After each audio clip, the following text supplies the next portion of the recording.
Hello students, मेरा नाम है हितेश शर्मा और मैं आपका स्वागत करता हूं मेरे चैनल केम गुरुजी पे।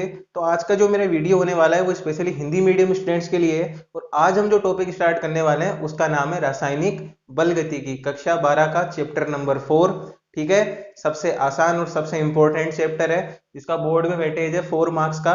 इसी चैप्टर से बहुत सारे न्यूमेरिकल भी पूछे जाते हैं और थ्योरेटिकल क्वेश्चन भी आते हैं। ठीक है, तो अब हम मूव करते हैं हमारे चैप्टर की तरफ जिसका नाम है रासायनिक बलगतिकी। क्या होता है रासायनिक बलगतिकी?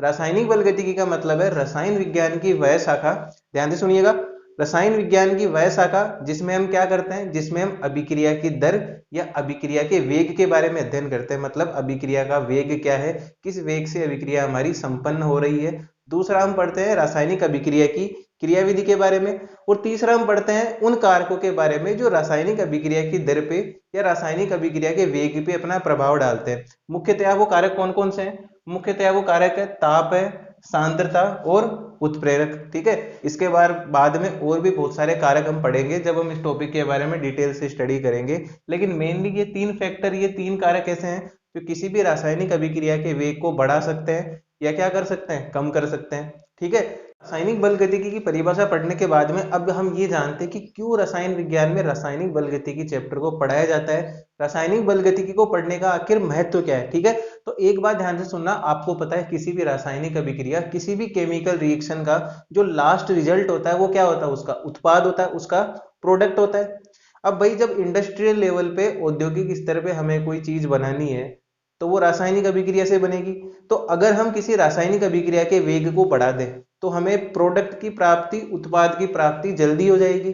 या कई बार हमें किसी भी रासायनिक अभिक्रिया के वेग को स्लो करने की जरूरत होती है, स्लो डाउन करने की जरूरत होती है। ठीक है, किसी भी रासायनिक अभिक्रिया के वेग को हमें कम करना पड़ता है। तो उस रासायनिक अभिक्रिया के वेग को कम करने के लिए हम निम्न कारकों की मदद लेते हैं। इन कारकों की मदद से किसी भी रासायनिक अभिक्रिया के वेग को बढ़ाया भी जा सकता है और किसी भी रासायनिक अभिक्रिया के वेग को कम भी किया जा सकता है। ठीक है, तो ये था हमारी रासायनिक बल गतिकी की परिभाषा और रासायनिक बल गतिकी को पढ़ने का मैं। स्टूडेंट्स, अब हमारा नया टॉपिक है किसी भी रासायनिक अभिक्रिया की दर या किसी भी रासायनिक अभिक्रिया का वेग आखिर होता क्या है, उसकी परिभाषा जानते हैं। ठीक है, देखिए, किसी भी रासायनिक अभिक्रिया में उपस्थित अभिकारक एवं उत्पादों की सांद्रता एवं दाब में समय के सापेक्ष जो परिवर्तन होता है, ध्यान से सुनना, किसी भी रासायनिक अभिक्रिया में उपस्थित अभिकारक एवं उत्पाद की सांद्रता अथवा दाब में समय के सापेक्ष जो परिवर्तन होता है उसको हम क्या कहते हैं, रासायनिक अभिक्रिया की दर या रासायनिक अभिक्रिया का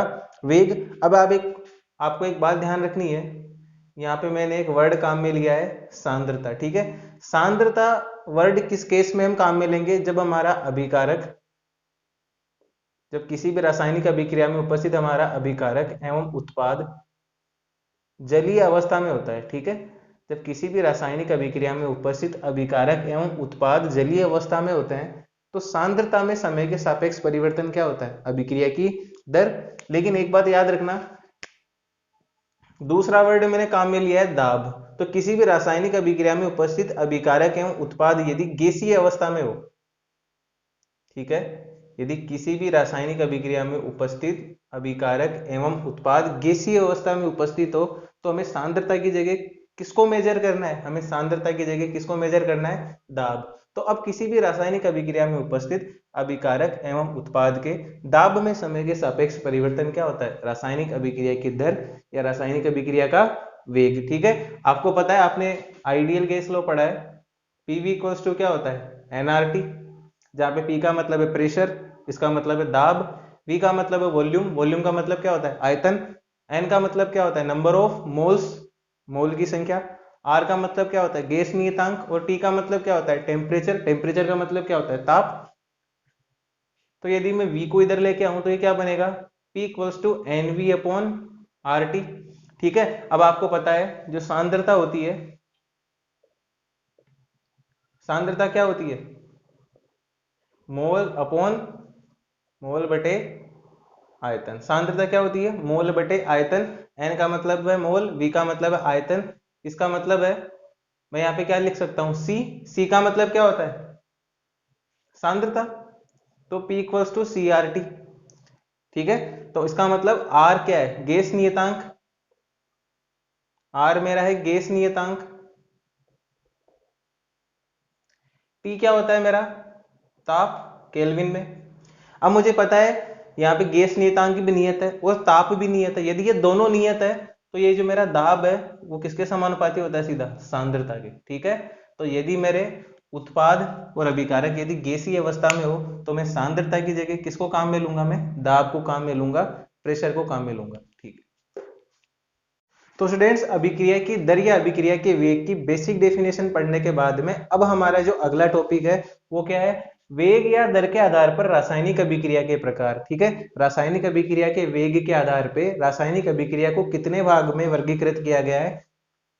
रासायनिक अभिक्रिया के वेग के आधार पर रासायनिक अभिक्रिया को 3 भागों में वर्गीकृत किया गया है, जिसमें सबसे पहली अभिक्रिया है अति तीव्र अभिक्रिया, जिसको तात्क्षणिक अभिक्रिया भी बोलते हैं। ठीक है, उसके बाद में अति मंद अभिक्रिया, जिसको इंग्लिश में वेरी स्लो रिएक्शंस बोलते हैं, और उसके बाद में तीसरी है मंद अभिक्रिया या मध्यम गति अभिक्रिया। ठीक है, तो सबसे पहले हम पढ़ते हैं अति तीव्र अभिक्रिया क्या होती है या तात्क्षणिक अभिक्रिया क्या होती है। ऐसी अभिक्रिया, ठीक है, जो एक क्षण में या एक क्षण के छोटे से भाग में क्या हो जाती है, संपन्न हो जाती है। मतलब आप अपनी आंखों की पलकों को झपका भी नहीं पाओगे, उससे पहले रासायनिक अभिक्रिया शुरू होके खत्म भी हो जाती है। आई बात समझ में, इतनी तेज गति से अभिक्रिया संपन्न होती है। इसका मतलब क्या होगा, इसका मतलब है कि इन अभिक्रियाओं को रासायनिक बल गतिकी में पढ़ने का कोई सिग्निफिकेंस, कोई महत्व नहीं है, क्योंकि ये अभिक्रिया इतनी तेज गति से संपन्न होती है कि इनकी गति का निर्धारण या इनके वेग का निर्धारण करना संभव ही नहीं होता। ठीक है, उसके बाद में हम दूसरी पढ़ेंगे अति मंद अभिक्रियाएं, लेकिन उससे पहले हम पढ़ लेते हैं कि जो अति तीव्र अभिक्रिया है उनके उदाहरण कौन कौन से हैं। जो अति तीव्र अभिक्रिया का उदाहरण है वो कौन है, आयनिक अभिक्रियाएं। ऐसी अभिक्रियाएं जो क्या होती है, आयनिक होती है। फॉर एग्जांपल अगर मैं AgNO3 की रिएक्शन करवाता हूं NaCl के साथ, ये दोनों जलीय माध्यम में है। ठीक है, अब आपको पता है ये जलीय माध्यम में है तो ये डिसोसिएट हो जाएंगे, ये टूट जाएंगे किसमें, आयंस में। देखिए यहाँ पे किसी भी प्रकार के सहसंयोजक बंध तो है नहीं जो उन बंधों को टूटने में टाइम लगेगा। यहाँ पे आयन का फॉर्मेशन होता है, आयन का निर्माण होता है, जो कि बहुत ही तीव्र गति से संपन्न होता है। तो यहाँ पे AgCl के साथ में रिएक्शन करेगा और NaNO3 के साथ में, तो क्या बनेगा, सबसे पहले AgCl। AgCl का जो अवक्षेप होता है वो किस तरह का होता है, सफेद कलर का, सफेद अवक्षेप आता है AgCl का, और उसके साथ में बनेगा NaNO3। ठीक है, उसके बाद हम चलते हैं अति मंद अभिक्रियाओं पे। ये इस प्रकार की अभिक्रियाएं हैं जिनको संपन्न होने में कई महीने, कई साल लग सकते हैं। तो इस प्रकार की अभिक्रियाओं को भी रासायनिक बल गतिकी में पढ़ने का कोई महत्व नहीं होता। भाई इतनी धीमी गति से कोई अभिक्रिया होगी तो क्या उसकी वेग, क्या उसकी दर का निर्धारण किया जा सकता है, नहीं किया जा सकता। तो इसको भी रासायनिक बल गतिकी में पढ़ने का कोई महत्व नहीं होता। इसके एग्जाम्पल है लोहे पर जंग लगना,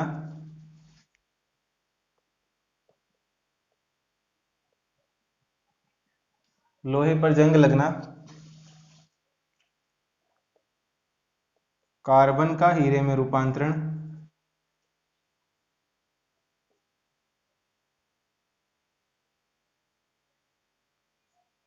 एवं हाइड्रोजन व ऑक्सीजन के मध्य, हाइड्रोजन व ऑक्सीजन के मध्य उत्प्रेरक की, उत्प्रेरक की अनुपस्थिति में अभिक्रिया।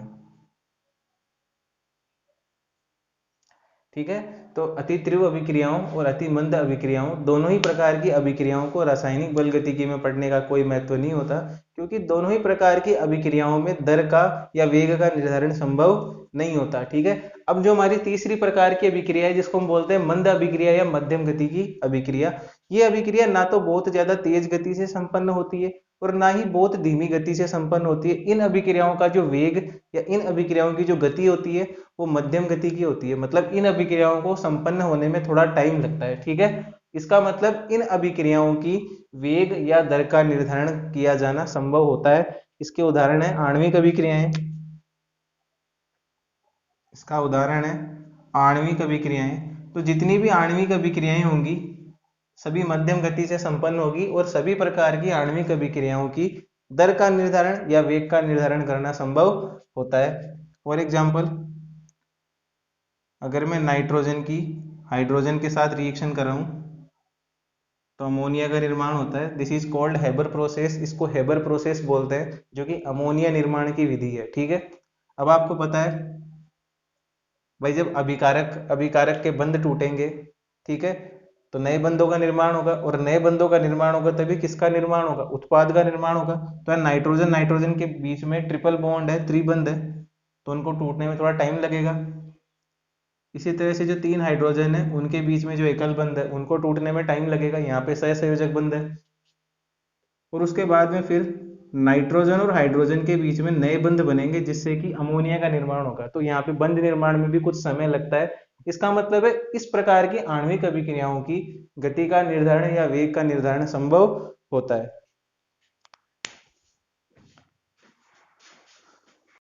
तो स्टूडेंट्स, आज के लेक्चर में इतना ही। आज के लेक्चर से रिलेटेड अगर आपको कोई भी प्रॉब्लम है तो आप नीचे कमेंट सेक्शन में अपनी प्रॉब्लम मुझे बता सकते हैं। डेफिनेटली अगले लेक्चर में हम उसको डिस्कस करेंगे। ओके।